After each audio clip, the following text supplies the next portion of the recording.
64 Kilometer. So lange wird der Brenner Basistunnel bei seiner derzeitig angepeilten Fertigstellung im Jahr 2027 sein und damit aller Voraussicht nach der längste Eisenbahntunnel der Welt werden. Doch die Geschichte des BBT, so die offizielle Abkürzung des Brenner Basistunnels, ist gespickt mit Kritik über die Notwendigkeit und Ausführung des Projekts. Eines vorweg, es wird keine klare Antwort auf alle eure Fragen geben, dafür ist das Projekt zu umfangreich und zu viele Faktoren im Spiel. Was ich aber versuchen kann, ist euch einen Überblick darüber zu geben. Beginnen wir mit den Zahlen und Fakten. Was genau ist der Brenner eigentlich? Nun, beim Brennerpass, wie er eigentlich heißt, handelt es sich um einen Grenzpass zwischen Tirol in Österreich und Südtirol in Italien. Er zählt sowohl regional als auch international zu einer der wichtigsten Handelsrouten, dessen Schwerpunkt allerdings mehr auf der Straße als auf der Schiene liegt. Um nun die Entstehung des BBT zu verstehen, müssen wir einige Jahre zurückgehen. Genau genommen 144 Jahre ins Jahr 1867. In diesem Jahr wurde die Eisenbahnstrecke zwischen Innsbruck und Bozen eröffnet. Eine wichtige Transportstrecke wurde geschaffen, jedoch mit dem Haken, dass die Kurvenradien sehr eng und die Steigungen teilweise bis zu 25 Promille groß waren. Dies beschränkt die Befahrbarkeit bis heute ein, da extrem viel Kraft benötigt wird, um die Züge zu ziehen. Selbst Optimierungsarbeiten auf italienischer Seite konnten dies nicht wirklich verbessern. Es war früh klar, dass sich auf dieser Strecke etwas ändern muss. Der wirtschaftliche Boom der Nachkriegsjahre und das damit einhergehende Handelswachstum bekräftigten dies umso mehr. So wurde 1971 beschlossen, eine Arbeitsgruppe für den sogenannten Brenner-Korridor zu bilden.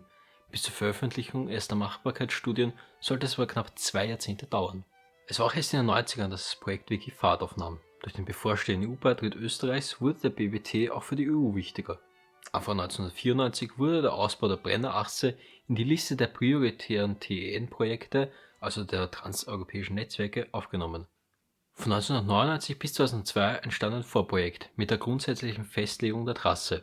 2004 kann man nun als den ersten Startschuss für den BBT betrachten, genauer gesagt den 30. April, als die beiden damaligen Verkehrsminister von Österreich und Italien einen Vertrag zum Bau des Tunnels unterzeichneten.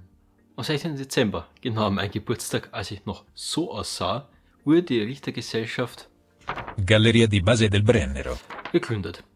Am 30. Juni 2006 erfolgte anschließend der Spatenstich. Die Bauarbeiten für den ersten Abschnitt des Erkundungsstolls zwischen Aicha und Mals in Südtirol begannen allerdings erst ein Jahr später, im August 2007. Die genaue Finanzierung stand da noch immer nicht fest. Ende 2008 war die Umweltverträglichkeitsprüfung abgeschlossen und auch die Baugenehmigung lag endlich vor. Am 18. Mai 2009 unterzeichneten die Verkehrsminister von Österreich, Italien und Deutschland, die Landeshauptleiter bzw. Präsidenten der Länder und Provinzen zwischen München und Verona sowie Vertreter der Eisenbahngesellschaften in Rom im Beisein von EU-Koordinator Karel van Miert und des Vizepräsidenten der Europäischen Kommission Antonio Tajani eine Grundsatzvereinbarung zum Bau des Brenner Basistunnels. Im sogenannten Aktionsplan 2009 bis 2022 sind konkrete, verpflichtende Maßnahmen zur Verbesserung der Bahnlogistik sowie politische Maßnahmen zur Verlagerung des Schwerverkehrs von der Straße auf die Schiene enthalten. Am 4. Dezember 2009 begannen in Österreich die Bauarbeiten für den ersten Abschnitt des Erkundungsstollens Innsbruck-Ahrntal. Mit November 2010 bzw. Februar 2011 war in Italien und Österreich die Finanzierung endlich geklärt, aber mehr dazu später. Es sollte aber wieder ganze 4 Jahre dauern, bis dann am 19. März 2015 der offizielle Baubeginn der Hauptröhren begann. Am 5. September 2019 wurde die neue Einfahrt in den Hauptbahnhof Innsbruck in Betrieb genommen, wodurch der BBT nun auch mit der Brenner Eisenbahn verbunden ist. Am 6. Juli 2020 erfolgte nun der erste Durchbruch bei der Strecke Innsbruck-Steinach. So, das waren jetzt 144 Jahre Geschichte sehr knapp zusammengefasst. Und ihr seht, die Reise des BBT war mehr eine Stolperstrecke als eine allglatte Sache. Doch wie genau sieht das Projekt jetzt eigentlich aus? Nun, betrachten wir mal das Geografische. Insgesamt wird es, abgesehen von den Wartungseinfahrten, 3 reguläre Einfahrten geben. Davon wird eine am Berg Isel in Innsbruck sein, eine zweite wird die vorhin erwähnte Verbindung zur Brennerbahn in der Nähe von Tulfs sein und die dritte befindet sich in Franzensfeste in Italien. Bei der Abzweigung nach Tulfs werden sich die beiden Haupttunnel aufgrund des Wechsels von italienischen Linksverkehr auf den österreichischen Rechtsverkehr räumlich überwerfen. Des Weiteren wird es neben den 2 8,1 Meter großen Haupttunnel, in denen die Bahn fahren wird, und den diversen Zufahrtstunnel auch einen Erkundungsstoll geben. Dies ist allerdings etwa 2 Meter kleiner als die Haupttunnel und verläuft außerdem mittig 12 Meter unter eben diesen. Während der Konstruktionsphase wird dieser dazu genutzt, einige Meter vor den Haupttunnel Proben im Gestein zu nehmen, um sie unter anderem bezüglich Hydrologie zu testen. Zwischen den zwei Haupttunneln wird es außerdem alle 333 Meter Verbindungstunnel geben. Insgesamt wird es 3 Nothaltestellen geben mit jeweils etwa 500 Meter Länge.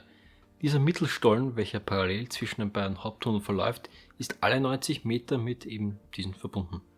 Die geplanten Zulaufstrecken aus Deutschland bzw. Italien sind vor allem deswegen wichtig, da die neu geschaffenen Kapazitäten auf der Schiene auch genutzt werden sollen und die Schienen, übertrieben gesagt, nicht ungenutzt vor sich hinrosten sollen.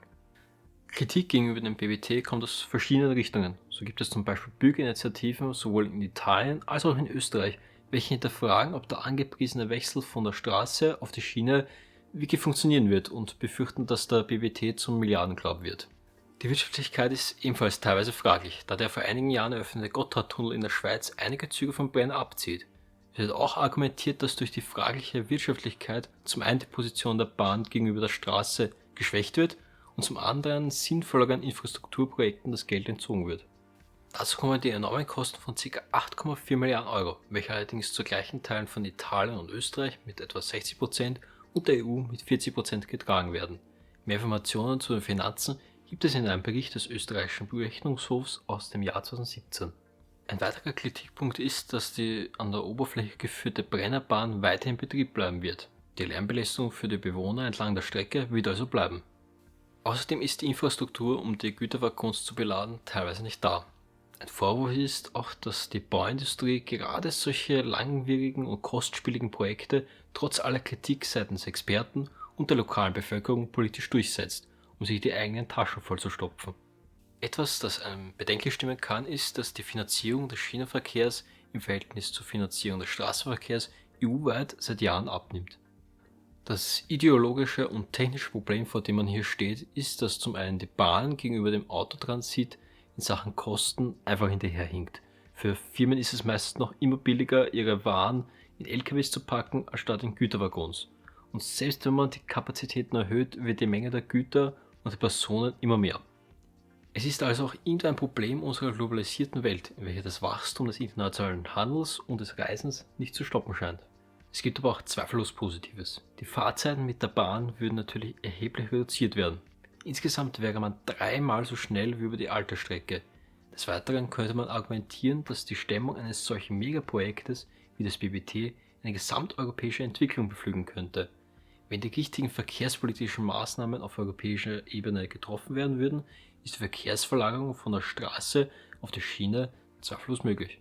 Abschließend möchte ich nochmal alles zusammenfassen. Der Brenner Basistunnel war von Anfang an ein ambitioniertes Projekt und es ist klar, dass so etwas nicht komplett reibungslos über die Bühne geht.